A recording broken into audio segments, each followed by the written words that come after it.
അസ്സലാമു അലൈക്കും വറഹ്മത്തുള്ളാഹി വബറകാത്തു. പ്രിയപ്പെട്ട സ്നേഹം നിറഞ്ഞ മുഅ്മിനീങ്ങളെ, പലർക്കും വളരെ വേണ്ടപ്പെട്ടതും വളരെ താല്പര്യവും വളരെ ഇഷ്ടമുള്ള ഒരു കാര്യമാണ് അലങ്കാര മത്സ്യങ്ങൾ, അതുപോലെ ലവ് ബേർഡ്സ് പോലെയുള്ള അലങ്കാര പക്ഷികളെയൊക്കെ വീട്ടിൽ വളർത്തുക എന്നുള്ളത്.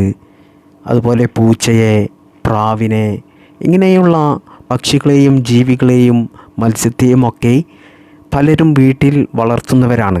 എന്നാൽ ഇത്തരത്തിൽ മത്സ്യത്തെയും പക്ഷികളെയും ജീവികളെയും ഒക്കെ നമ്മൾ വീട്ടിൽ വളർത്തുന്നത് കൊണ്ട് പരിശുദ്ധ ഇസ്ലാമിൽ എന്താണ് അതിനെക്കുറിച്ച് പറയുന്നത്? നമ്മൾ ഇത്തരത്തിൽ വളർത്തുന്നത് തെറ്റാണോ? അല്ലെങ്കിൽ അതുകൊണ്ട് നമുക്ക് അള്ളാഹുവിൽ നിന്നും കൂലി ലഭിക്കുന്നുണ്ടോ? പരലോകത്തേക്ക് നമുക്കതൊരു അമലായി മാറുമോ എന്നൊക്കെയാണ് ഇന്നത്തെ ക്ലാസ്സിൽ ഞാൻ നിങ്ങൾക്ക് വിശദീകരിച്ച് പറഞ്ഞു തരുന്നത്. ഈ വീഡിയോ കാണുന്ന പലരുടെയും വീട്ടിൽ നിങ്ങളും അതുപോലെ നിങ്ങളുടെ മക്കളുമൊക്കെ ചിലർ പൂച്ചകളെ വളർത്തും, ചിലർ മുയലുകളെ വളർത്തും, ചിലർ പക്ഷിപ്പറവകളെ വളർത്തും. ഇതൊക്കെയും വളർത്തുന്നത് നമുക്ക് വലിയ സന്തോഷം നൽകുന്ന ഒന്നാണ്. അവർക്ക് തീറ്റ കൊടുക്കുന്നതും അവരെ നമ്മൾ നല്ല സ്നേഹത്തോടു കൂടി നമ്മുടെ കൂടെ കിടത്തുന്നതും അതുപോലെ അതിനാവശ്യമായ ഭക്ഷണങ്ങൾ നമ്മൾ നൽകുന്നതുമൊക്കെ നമുക്ക് വലിയ സന്തോഷമുള്ള കാര്യമാണ്. പലരും രാവിലെ എണീറ്റാൽ തന്നെ, പ്രത്യേകിച്ച് മക്കളൊക്കെ രാവിലെ എണീറ്റാൽ തന്നെ ആദ്യം അവർ ഓടിപ്പോവുക അവർ വളർത്തുന്ന പക്ഷിയുടെ അടുത്തേക്കായിരിക്കും. അതായത് പ്രാവ്, ലവ് ബേർഡ്സ്, അല്ലെങ്കിൽ അലങ്കാര മത്സ്യങ്ങൾ, പൂച്ചകൾ, മുയലുകൾ, ഇങ്ങനെയുള്ള അവർ വളർത്തുന്ന, അവർക്ക് ഏറ്റവും പ്രിയപ്പെട്ടതായ അവർ വളർത്തുന്ന ജീവജാലങ്ങളുടെ അടുത്തേക്കായിരിക്കും അവർ ഓടിപ്പോകുക. അതൊക്കെയും അവർക്ക് വലിയ സന്തോഷം കിട്ടുന്ന ഒരു കാര്യമാണ്. എന്നാൽ ഈ ഒരു സന്തോഷം കിട്ടുന്നത് പരിശുദ്ധ ഇസ്ലാം എന്താണ് അതിനെക്കുറിച്ച് പറയുന്നത് എന്ന് പലരും അറിയാൻ വേണ്ടിയിട്ട് ആഗ്രഹിക്കുന്ന ഒരു കാര്യമാണ്. അതുകൊണ്ടാണ് ഞാൻ ഇന്നത്തെ ക്ലാസ്സിൽ ഈ വീഡിയോ ചെയ്യാൻ തന്നെ കാരണം. എന്നാൽ പ്രിയപ്പെട്ട മുഅ്മിനീങ്ങളെ, നമ്മൾ വീട്ടിൽ വളർത്തുന്ന ജീവജാലങ്ങളിൽ 2 ജീവികളെ മാത്രമാണ് പരിശുദ്ധ ഇസ്ലാം വിലക്കിയിട്ടുള്ളത്. ആ ജീവികളെ നമ്മൾ ഒരിക്കലും വീട്ടിൽ വളർത്തരുത്. അത് ഒന്നാമത്തേത് പലർക്കും അറിയാം, അത് നായയാണ്. അതുപോലെ പന്നിയുമാണ് രണ്ടാമത്തേത്. നായയെയും പന്നിയെയും നമ്മൾ ഒരിക്കലും വീട്ടിൽ വളർത്തരുത്. വളർത്തിയാൽ പിന്നീട് ആ വീട്ടിൽ ബറക്കത്ത് ഉണ്ടാകില്ല. മാത്രമല്ല, അള്ളാഹുവിൻ്റെ റഹ്മത്തിൻ്റെ മലക്കുകൾ ഒരിക്കലും ആ വീട്ടിലേക്ക് പ്രവേശിക്കുകയില്ല. അള്ളാഹുവിൻ്റെ കാവൽ ആ വീട്ടിലുണ്ടാകില്ല. മാത്രമല്ല, ഇവറ്റകളെ നമ്മൾ വളർത്തുന്നത് കൊണ്ട് പല രോഗങ്ങളും നമുക്ക് പിടിപെടാൻ സാധ്യതയുണ്ട്. സാധ്യത എന്നല്ല, പിടിപെടും എന്ന് ഉറപ്പാണ്. നായയിൽ നിന്നും പൂച്ചയിൽ നിന്നൊക്കെ പല രോഗങ്ങളും നമുക്ക് വന്നു ചേരും. അതുപോലെ പല പ്രശ്നങ്ങളും പല ബുദ്ധിമുട്ടുകളുമൊക്കെ നമ്മുടെ വീട്ടിലും നമ്മുടെ ലൈഫിലുമൊക്കെ ഉണ്ടാകും. അതുമാത്രമല്ല, ഒരു വിശ്വാസിയെ സംബന്ധിച്ചിടത്തോളം ഇത് വളർത്തൽ തെറ്റാണ്. പരിശുദ്ധ ഇസ്ലാം വിലക്കിയിട്ടുള്ള കാര്യമാണ്. പരിശുദ്ധ ഇസ്ലാം വിലക്കിയ എന്തെല്ലാം കാര്യങ്ങളുണ്ടോ അതൊക്കെയും നമുക്ക് ദോഷം ചെയ്യുന്ന കാര്യമാണ്. അത് ദുനിയാവിൽ നിന്നായാലും ആഖിറത്തിൽ നിന്നായാലും നമുക്ക് ദോഷം ചെയ്യുന്ന കാര്യങ്ങൾ മാത്രമേ പരിശുദ്ധ ഇസ്ലാം വിലക്കിയിട്ടുള്ളൂ. നമുക്ക് ബുദ്ധിമുട്ട് വരുന്ന കാര്യങ്ങൾ. അപ്പോൾ ഈ 2 ജീവികളെയും വളർത്തുന്നത് കൊണ്ട് നമുക്ക് രോഗങ്ങൾ വരും, നമ്മുടെ ജീവിതത്തിൽ പല പ്രശ്നങ്ങളും പല ബുദ്ധിമുട്ടുകളും വരും. അതുകൊണ്ടാണ് പരിശുദ്ധ ഇസ്ലാം നായയെയും പന്നിയെയും വിലക്കിയത് വളർത്തുന്നത്. എന്നാൽ പ്രിയപ്പെട്ടവരെ, ഈ 2 ജീവികൾ ഒഴികെ, അതായത് നായയും പന്നിയുമല്ലാത്ത പക്ഷികളെയും ജീവികളെയും മൃഗങ്ങളെയും അതുപോലെ മത്സ്യത്തെയും ഒക്കെ നമുക്ക് വീട്ടിൽ വളർത്താം. അത് പരിശുദ്ധ ഇസ്ലാം അനുവദിച്ച കാര്യമാണ്. വളർത്തിയാൽ മാത്രം പോരാ, നമുക്കതിനെ നല്ലതുപോലെ നോക്കാൻ കഴിയണം. അതായത് അതിന് ഭക്ഷണം കൊടുക്കണം, അതിനാവശ്യമായ ഭക്ഷണം കൊടുക്കണം. അതിനെ വളർത്തുന്ന സമയത്ത് അതിനൊരു ബുദ്ധിമുട്ടും ഉണ്ടാകാൻ പാടില്ല, പ്രയാസം വരുത്താൻ പാടില്ല. അതൊക്കെയും വരുത്തി കഴിഞ്ഞാൽ അത് തെറ്റാകും. ആ വളർത്തുന്നത് കൊണ്ട് നമുക്ക് ശിക്ഷയായിരിക്കും അല്ലാഹു സുബ്ഹാനഹു തആലയിൽ നിന്നും ഉണ്ടാകുക. ഈ കാര്യം ശ്രദ്ധിക്കണം. ചില ആളുകൾക്ക്, ചില മക്കൾക്കൊക്കെ ഒരു സ്വഭാവമുണ്ട്.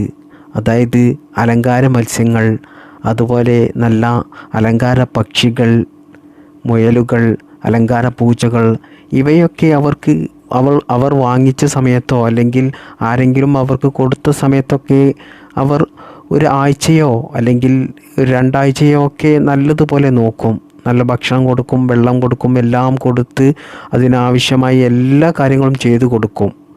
എന്നാൽ പിന്നീട് അവർ ഒരു മാസമൊക്കെ ആകുമ്പോൾ അതിനോടുള്ള ഇഷ്ടം കുറയുമ്പോൾ, ചിലവർക്ക് അതിനോടുള്ള ഇഷ്ടം കുറയും. ആ സമയത്ത് പിന്നീട് അവരുടെ ജോലികളിലേക്കോ മറ്റു പ്രവർത്തികളിലേക്കൊക്കെ പോകുമ്പോൾ പിന്നീട് അവർക്ക് ഈ ജീവികളെ അവർ മറന്നു പോകും. ആ സമയത്ത് പിന്നീട് അവർ ഭക്ഷണം കൊടുക്കില്ല, വെള്ളം കൊടുക്കില്ല, ആ കൂട്ടിലിട്ട് അങ്ങ് പൂട്ടിയിടും. പിന്നീട് ആ ജീവിക്ക് വെള്ളം കിട്ടാതെ അവസാനം അത് ചത്തുപോകും. ഇങ്ങനെ നിങ്ങൾ ചെയ്യുകയാണെങ്കിൽ ഉറപ്പാണ് അതിന് അല്ലാഹു സുബ്ഹാനഹു തആല ദുനിയാവിൽ നിന്ന് തന്നെ നിങ്ങൾക്ക് വലിയ ശിക്ഷ നൽകും. മാത്രമല്ല പരലോകത്തു നിന്നും അള്ളാഹുവിൽ നിന്ന് വലിയ ശിക്ഷ ലഭിക്കും. അതുകൊണ്ട് ഇത്തരത്തിൽ ജീവജാലങ്ങളെ നമ്മൾ വീട്ടിൽ വളർത്തുന്നത് കൊണ്ട് നമുക്ക് അള്ളാഹുവിൽ നിന്നും പ്രതിഫലം ലഭിക്കുന്നതിനോടൊപ്പം ഇത്തരത്തിലുള്ള തെറ്റായ പ്രവർത്തികൾ നമ്മൾ ചെയ്യുന്നതിലൂടെ നമുക്ക് അള്ളാഹുവിൽ നിന്ന് വലിയ ശിക്ഷയുമായിരിക്കും ലഭിക്കുക. മഹാനായ അനസ് ഇബ്നു മാലിക് റളിയല്ലാഹു തആല അൻഹു പറയുന്നു, എനിക്കൊരു കൊച്ചു സഹോദരൻ ഉണ്ടായിരുന്നു. ആ സഹോദരൻ ഒരു ചെറിയ കിളിയെ വളർത്തുമായിരുന്നു. എന്നാൽ മുത്തുനബി സല്ലല്ലാഹു അലൈഹി വസല്ലമ തങ്ങൾ ഇടയ്ക്കിടെ എൻ്റെ വീട്ടിൽ വരുമായിരുന്നു. വരുന്ന സമയത്തൊക്കെ എൻ്റെ കൊച്ചു സഹോദരനെ കളിപ്പിച്ചുകൊണ്ട് രസിപ്പിച്ചുകൊണ്ട് സ്നേഹത്തോടു കൂടി മുത്തുനബി സല്ലല്ലാഹു അലൈഹി വസല്ലമ തങ്ങൾ ചോദിക്കുമായിരുന്നു, അല്ലയോ അബൂ ഉമൈറെ, നീ വളർത്തുന്ന നിൻ്റെ കൊച്ചു കിളിക്ക് എന്താണ് സംഭവിച്ചത്, എന്താണ് അതിൻ്റെ വിശേഷം എന്ന് മുത്തുനബി ചോദിക്കുമായിരുന്നു.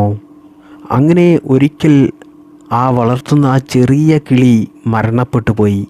ആ സമയത്ത് മഹാനായ അനസ് ഇബ്നു മാലിക് റളിയല്ലാഹു തആല അൻഹു പറയുകയാണ്, എൻ്റെ കൊച്ചു സഹോദരനെ മുത്തുനബി സല്ലല്ലാഹു അലൈഹി വസല്ലമ തങ്ങൾ ക്ഷമാശ്വസിപ്പിക്കുകയായിരുന്നു, ആശ്വസിപ്പിക്കുകയായിരുന്നു. കാരണം വലിയ ടെൻഷനായിരുന്നു, വലിയ വിഷമമായിരുന്നു എൻ്റെ കൊച്ചു സഹോദരന് ആ ചെറിയ കിളി മരണപ്പെട്ടപ്പോൾ ഉണ്ടായത്. അവന് സഹിക്കാൻ കഴിയുന്നില്ല. അത്രക്കും വലിയ സ്നേഹമായിരുന്നു ആ കിളിയോട് അവനക്ക് ഉണ്ടായിരുന്നത്.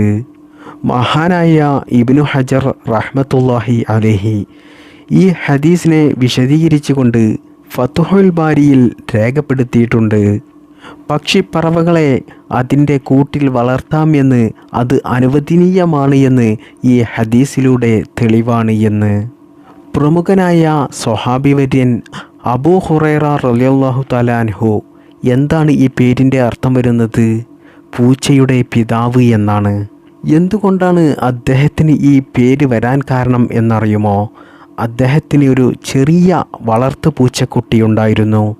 അദ്ദേഹം നടക്കുന്ന സമയത്തും ഇരിക്കുന്ന സമയത്തും അദ്ദേഹം സഞ്ചരിക്കുന്ന സമയത്തും യാത്രാസമയത്തുമൊക്കെ ഈ പൂച്ചയെ അദ്ദേഹം കൊണ്ടു നടക്കുമായിരുന്നു.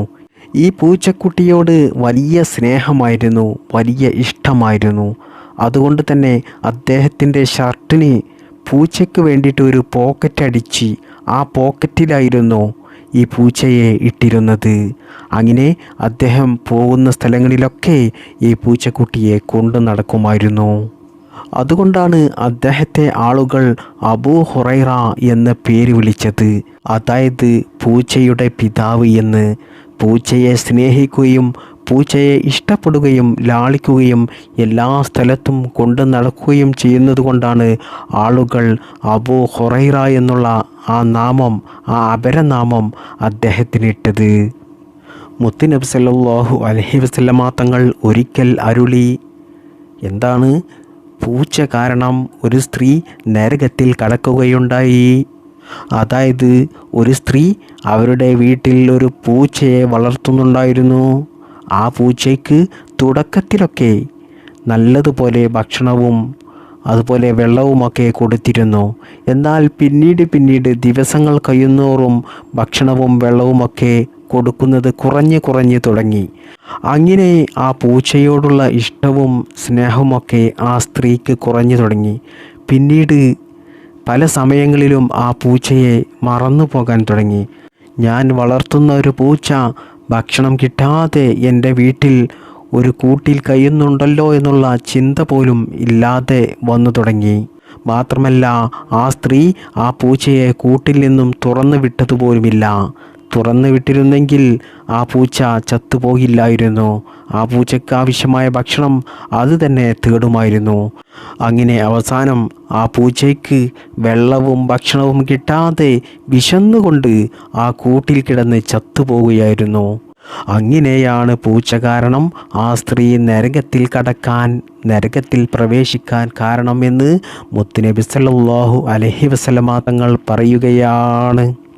ഈ ഹദീസിനെ വിശദീകരിച്ചുകൊണ്ട് മഹാന്മാരായ പണ്ഡിതന്മാർ പറയുന്നു, ആ സമയത്ത് ആ പൂച്ചയ്ക്ക് ആ സ്ത്രീ വെള്ളം നൽകിയിരുന്നെങ്കിൽ, ഭക്ഷണം നൽകിയിരുന്നെങ്കിൽ, ആ കൂട്ടിൽ നിന്ന് ഒന്ന് പുറത്തേക്ക് അയച്ചു വിട്ടിരുന്നെങ്കിൽ ആ സ്ത്രീ ഇത്തരത്തിലുള്ള അതിഭയാനകരമായ ശിക്ഷയായ നരകത്തിൽ നിന്നും രക്ഷപ്പെടുമായിരുന്നു, നരകത്തിൽ പ്രവേശിക്കില്ലായിരുന്നു എന്ന് മഹാന്മാരായ പണ്ഡിതന്മാർ പറയുന്നു.